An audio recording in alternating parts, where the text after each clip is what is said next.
अजमेर में आज क्या कुछ हुआ, आप देखिए हमारे साथ।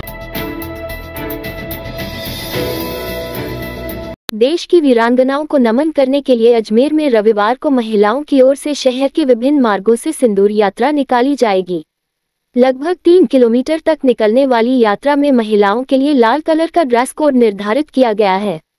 यात्रा की शुरुआत से पहले आतिशबाजी के साथ भारत माता की आरती की जाएगी।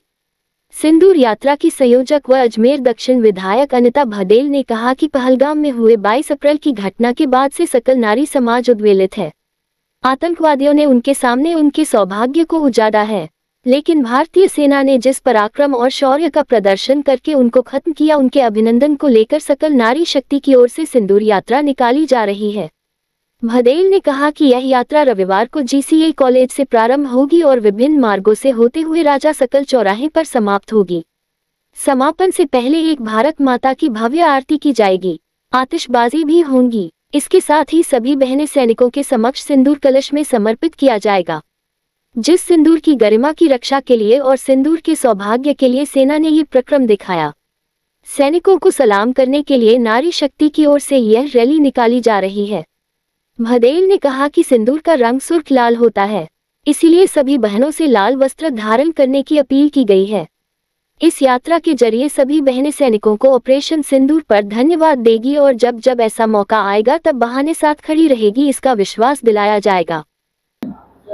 भारत माता की आरती करके और बहनें अपने सिंदूर का समर्पण उन बलिदानी वीर शौर्य सैनिकों के समक्ष करके अपने सौभाग्य की रक्षा के लिए उनको धन्यवाद देने वाली हैं। निश्चित रूप से नारी का सौभाग्य ही उसका सबसे बड़ा श्रृंगार होता है और इस सौभाग्य के लिए हमने इतिहास में भी देखा है कि किस तरह से सावित्री ने यमराज से अपने पति को छुड़ाया था।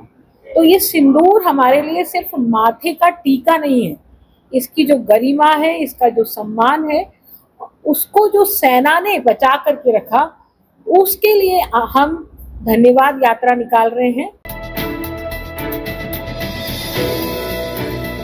मांगी आवास थाना क्षेत्र के ग्राम मकरेड़ा के निकट पिछले दिनों एक कंटेनर चालक को रोककर की गई मारपीट और लूट के मामले में घायल कंटेनर चालक की उपचार के दौरान मौत के बाद परिजन व ग्रामीणों ने अस्पताल में हंगामा खड़ा कर दिया। उनका आरोप है कि पुलिस ने घायल द्वारा शिकायत देने पर कोई कार्रवाई नहीं की और उल्टा उसके ही खिलाफ दुर्घटना करके आने का आरोप लगा दिया। उसकी हालत बिगड़ने पर परिजन को थाने बुलाया और सुपुर्द कर दिया, जिन्होंने उसे पहले ब्यावर के अस्पताल पहुंचाया, जहां से उसे अजमेर KJLN अस्पताल रेफर कर दिया। यहां उपचार के दौरान चालक फतेह सिंह की मौत हो गई। उसके बाद परिजन और ग्रामीणों में रोष व्याप्त हो गया। वह ग्राम धोलादाता पंचायत समिति के सरपंच लादू सिंह के नेतृत्व में ग्रामीण JLN अस्पताल पहुंचे और उन्होंने मृतक का शव उठाने से इनकार कर दिया। उनका कहना था कि जब तक आरोपित मांगली आवास थानाधिकारी रामस्वरूप व अन्य दोषी पुलिसकर्मियों को नहीं हटाया जाता और मृतक के परिजनों को उचित मुआवजा नहीं मिलता, तब तक वह शव को नहीं उठाएंगे। उनका आरोप है कि पुलिस ने मृतक फतेह सिंह के साथ मारपीट करने वाले आरोपियों से सांठगांठ कर ली थी, इसलिए उनके ऊपर कार्रवाई नहीं करते हुए उल्टा फतेह सिंह पर दुर्घटना करने का आरोप लगा दिया, जबकि फतेह सिंह ने इस तरह की कोई भी दुर्घटना होने से इनकार किया था। उसने बताया कि वह कंटेनर लेकर ब्यावर आ रहा था, रास्ते में कहीं भी कोई दुर्घटना नहीं हुई है। मामले की गंभीरता को देखते हुए CO ग्रामीण रामचंद्र चौधरी भी अस्पताल पहुंचे और ग्रामीणों से समझाइश की है। उन्हें निष्पक्ष जांच करने और मेडिकल बोर्ड से पोस्टमार्टम कराने व उसकी रिपोर्ट मिलने पर उसके आधार पर उचित कार्रवाई करने का भरोसा दिलाया है। उसके बाद वह शांत हुए। ये 15 तारीख की रात को फतेह सिंह नाम का जो मेरा भतीजा लगता है, वो ड्राइवर उसका काम था, तो कोटपुतली से वो ट्रोले के अंदर कंटेनर भर के ब्याव ला रहा था, तो तभी जी के पास कुछ लुटेरों ने इसका पीछा किया और मकरेड़ा जाते जाते इसकी गाड़ी के आगे गाड़ी लगा दी, गाड़ी को रुकवा ली, फिर गाड़ी के साथ तोड़फोड़ की और इसके पास जो भी पैसे टिके थे वो लूट लिए। उसके बाद में इस पे ऐसा जानलेवा हमला किया जिससे कि फतेह सिंह गंभीर रूप से घायल हो गया। लेकिन चौधरी होटल जो पास में पड़ती है, उसके मैंने वो लोग वहाँ दौड़ दौड़ के आए, फिर इन्होंने बीच बचाव करके इसको बचाया। फिर मंगला थाने को फ़ोन किया, थाना वहाँ आ गया, थाने से गश्त आ गई वहाँ पे, फिर इसको बेहोशी हालत के अंदर मंगला थाने में ले गई। थाने में ले जाने के बाद में उन लुटेरों से पुलिस ने मिलीभगती की, रिश्वत खाई और उसके बाद में उल्टा फतेह सिंह के ऊपर एक्सीडेंट का मुकदमा दर्ज करवाया।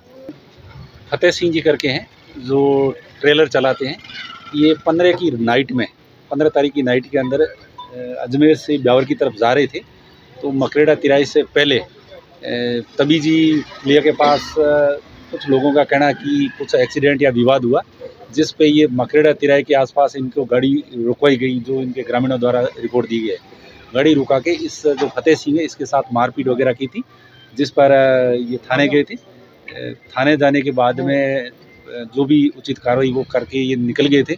17 तारीख को जो लाडू सिंह जी सरपंच है, इनके द्वारा फतेह सिंह की वाइफ की तरफ से रिपोर्ट दी गई कि साहब मेरे आगे भर कर कुछ लोगों ने मेरे साथ मारपीट वगैरह की, जिस पे मुकदमा दर्ज किया गया था। फतेह सिंह का पहले ब्यावर अस्पताल में इलाज चल रहा था, तत्पश्चात उसको रेफर अजमेर कर दिया गया था, जिसकी दौरान इलाज आज डेथ हो गई थी, जिसको अभी मेडिकल बोर्ड से पोस्टमार्टम करवाया जाएगा। पोस्टमार्टम करवाने के बाद जैसी पोस्टमार्टम रिपोर्ट प्राप्त होगी उसमें उचित कार्रवाई की जाएगी। ग्रामीणों का आरोप है कि जब थाने गए थे तो पुलिस कर्मियों द्वारा उचित व्यवहार नहीं किया गया और प्रॉपर रेस्पॉन्स नहीं दिया गया, और जो आरोपी गण थे वो पुलिस से मिली भगत करे, ऐसा आरोप ग्रामीणों द्वारा लगाया गया था। इस संदर्भ में जो ग्रामीणों द्वारा आरोप लगाया गया था उसमें जांच कर यदि जो दोषी पुलिसकर्मी होंगे उनके विरुद्ध उचित कार्रवाई की जाएगी। राजस्थान के पहले साइबर सपोर्ट सेंटर की शुरुआत हो गई है। राज्य के पुलिस महानिदेशक डीजीपी यू.आर. साहू ने जयपुर पुलिस कमिश्नरेट में फीता काटकर इस सेंटर का विधिवत उद्घाटन किया। इस अवसर पर DG cyber crime Hemant Priyadarshi, Jaipur police commissioner Biju George Joseph सहित कई वरिष्ठ पुलिस अधिकारी मौजूद रहे। ये सेंटर जयपुर पुलिस और एक निजी संस्था के सहयोग से स्थापित किया गया है। सेंटर के उद्घाटन के दौरान डीजीपी साहू और अन्य अधिकारियों ने सेंटर का निरीक्षण किया और वहां की कार्यप्रणाली की जानकारी ली। ये सेंटर साइबर क्राइम या फ्रॉड के शिकार हुए पीड़ितों को काउंसलिंग और तकनीकी सहायता प्रदान करने के उद्देश्य से खोला गया है। यहाँ तैनात प्रोफेशनल साइबर एक्सपर्ट्स और काउंसलर पीड़ितों की समस्याएं सुनकर उन्हें मानसिक सहयोग प्रदान करेंगे और उनकी समस्याओं को सुलझाने में मदद करेंगे। सिविल लाइंस क्षेत्र में शनिवार को तिरंगा यात्रा निकाली, जिसमें देशभक्ति का अद्भुत नजारा देखने को मिला। सिविल लाइंस विधायक गोपाल शर्मा ने इसकी अगुवाई की। यात्रा में परमवीर चक्र विजेता मेजर शैतान सिंह और ब्रिगेडियर होशियार सिंह दहिया के परिजनों ने नेतृत्व किया। रैली गुर्जर की थड़ी से शुरू होकर सोडाला तक निकाली गई, जिसमें गाजे बाजे के साथ झांकियां, ऊंट, हाथी, घोड़े, रथ और बधियों में सवार शहीदों के परिजन, संत महंत और पूर्व सैनिक शामिल हुए। इस आयोजन में ओलंपियन देवेंद्र झांझरिया, संत अवधेशाचार्य और कई आध्यात्मिक, सामाजिक, राजनीतिक और व्यापारिक हस्तियां शामिल हुईं। इस तिरंगा यात्रा में स्वतंत्रता सेनानियों के परिवारों की भागीदारी ने इसे और भी खास बना दिया। रैली का उद्देश्य ऑपरेशन सिंदूर की सफलता और स्वतंत्रता संग्राम सेनानियों के बलिदानों को सम्मानित करना था। बड़ी संख्या में स्थानीय नागरिकों ने भी उत्साहपूर्वक भाग लिया, जिससे पूरे क्षेत्र में देशभक्ति का माहौल छा गया। इस रात की सुबह नहीं होती जब तक हाथ में उसकी गर्माहट नहीं होती। चाय का प्याला, अखबार साथ पुराना है, मिट्टी से जोड़ता है। खबरों की खुशबू से सारा घर महकता है। हर रंग में ढला कहानियों से किस्सों तक ले जाता है बेरोक टोक। देश के हर हिस्से तक ये हकीकत का आईना है, ख्वाबों को सच करके दिखाता है। दैनिक नवज्योति, आपके लिए, आपके साथ। ये थे आज के मुख्य समाचार। विस्तार से जानने के लिए पढ़ते रहिए दैनिक नवज्योति। दैनिक नवज्योति के YouTube चैनल को सब्सक्राइब करें और ताज़ा अपडेट के लिए बेल आइकॉन दबाएं।